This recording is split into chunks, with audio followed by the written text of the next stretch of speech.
I know for a while there, like years back, you had mentioned in interviews that you had some solo material, and you were talking about maybe doing a solo album at some point. I was wondering if you still had that in the back of your mind, if you still have material that you might consider as solo material, and how you would define that as not being The Cure and as being just Robert Smith. Well, after we finish this and the album comes out, I'm doing the next lot of remasters. Is the first thing I've got to do for Disintegration and Wish and Mixed Up, and then there's going to be another Mixed Up album. So I'm doing the extras disc for those, which we're all looking forward to. Disintegration's really good, actually. I've started doing that one already. Yeah, I believe it. And there's going to be, in fact, there's a whole show filmed for Disintegration that I've found that's never been shown. Is it the Wembley one? No, it's Texas Stadium. Okay. The Wembley recording should really come out in its entirety. I can't believe it hasn't. Yeah, yet. there's quite a lot of songs. stuff. There's too much stuff. I mean, it will come out of all of it. I'm sure will come out eventually. But it's a question of making it kind of appealing. In the current climate, it's very hard for me to kind of sell a box set of 16 hours of Cure live. You know, it's like. You could sell it to me. Yeah, I think at some point, when broadband and downloading becomes kind of like so that everyone can do it. I mean, there's an awful lot of Cure fans around the world that don't have access to high-speed internet connections, and I always think it's a bit unfair. You know, like with these singles, they're actually coming out of 7-inch vinyl as well as CD singles. Because I think just as downloads, it's assuming that everyone lives in the Western world that enjoys your music, and that's not true of us. I mean, we go to a lot of places where the dial-ups sort of still a really big deal. So that's true. So this putting together all the stuff and bringing it out on CD, I know it will be the last. These will be the last CDs we release as a band. And post all that and post the DVD of the anniversary, that's when I'm going to do my solo album. So it's next summer, actually. I've got a plan to go away somewhere and just do it in a month. But okay. The songs have been there for years, actually. Wow. But whether or not I still like them, I haven't listened to them for a long, long time. Well, I'm sure they'll be great. One thing I found online, actually, pretty recently, Penelope Farmer has a blog online. And she tells the story of finally getting to meet you, and her perspective on all that. And I just wanted to kind of get your perspective because it was really interesting reading, and obviously the book really deeply affected you. I enjoyed it as I must have read it as a teen. I liked the concept of it, of the changing places and times. And it was it's a really good like kids fantasy book. I haven't read it for a long, long time, but. Yeah, I don't know about affecting me deeply. I thought it's a very well written book, and it's very romantic in the imagery, and it's really, really good, and it flows really nicely. And I was trying to capture that in the song that we had with the same name. It's a long time ago since I met her. Actually, it was '96, I think. Yeah, I have vague memories of meeting her. Probably in a dark Wild Mood room. Swings. Yeah.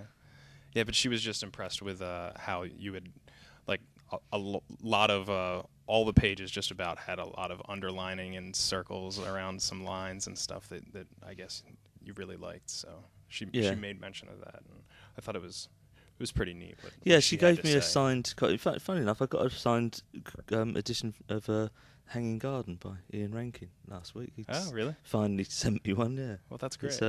I think there have been a lot of literary influences on us down the years, but it's Charlotte sometimes was a very straight lift, actually, like Titan and all. But I thought it was nice. At the time, it just suited the song. I really liked the idea. It's a beautiful song.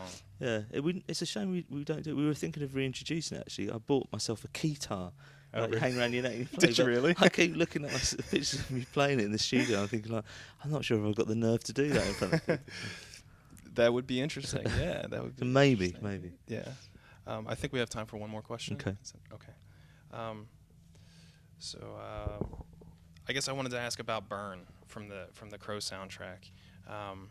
I think that's actually is that the only time that lineup actually recorded? Because at that point, I guess Boris was still in the band, and was Pearl in the band at that point? I think he had just left. No, maybe Perry was playing.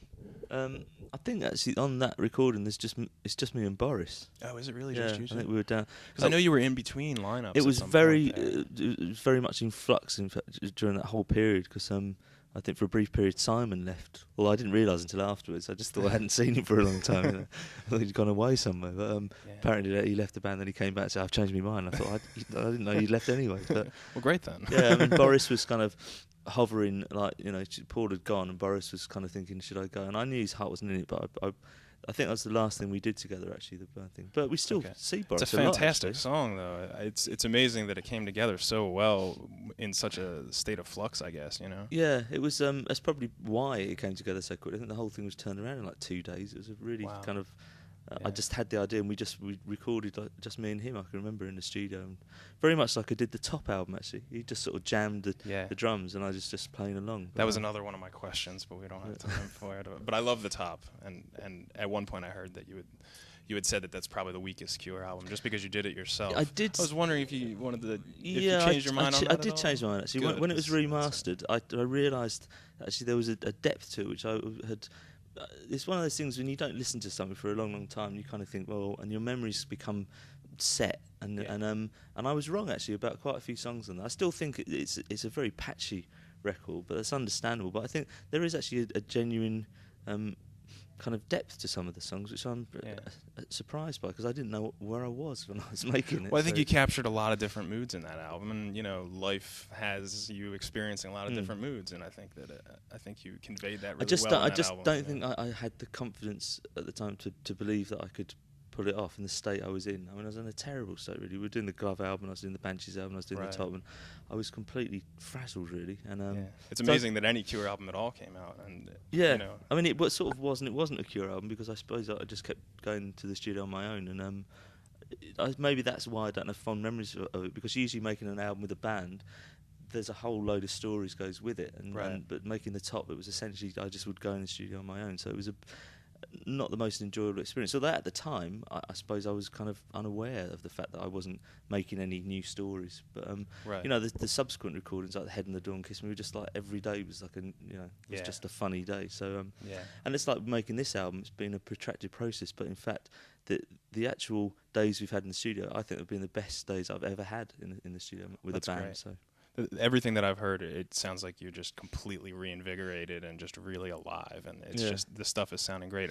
What I heard of the single sounds amazing. It sounds like Wish, you know, like Wish era Cure. You know, I'm going right back to this where you started with Paul. I think that's what he's brought back. Is there's a certain way that he approaches things with his guitar, which makes me and Simon play things differently, and it's worked. And Jason has slotted in perfectly, and this is kind of like blossomed actually with this lineup, because he's I've said to him, just play whatever you want now. I've got the confidence in him to just let him go, and that's great. It's good. It's really good fun, this lineup. I better go. I've got to be on stage in about 15 minutes. Well, thanks once again. Okay. Fantastic. Thank you. To meet you.